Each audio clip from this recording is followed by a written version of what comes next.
The overall goal of this procedure is to evaluate the in vivo behavior of cancer nanomedicines at systemic, tissue, single-cell, and subcellular levels in tumor-bearing immunocompetent mice. This method can help answer a key question in the cancer nanomedicine field.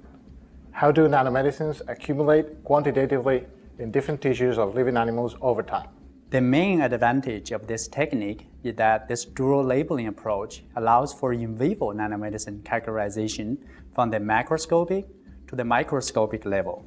We choose liposomes as an example to demonstrate our procedure because liposomes are currently in clinical use and are also a common platform for experimental nanomedicines.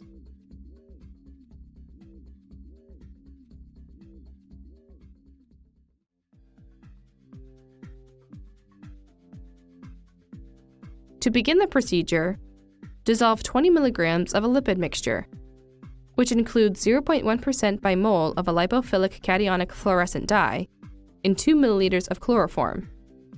Then, dry the lipids with a rotary evaporator. Add 20 milliliters of phosphate-buffered saline to the dried lipids.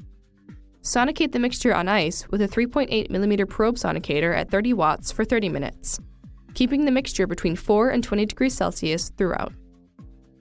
Centrifuge the resulting liposomal nanoparticle suspension at 4000 G for 10 minutes.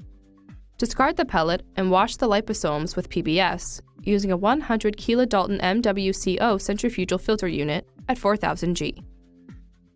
Transfer the concentrated liposomes from the top chamber to a new centrifuge tube.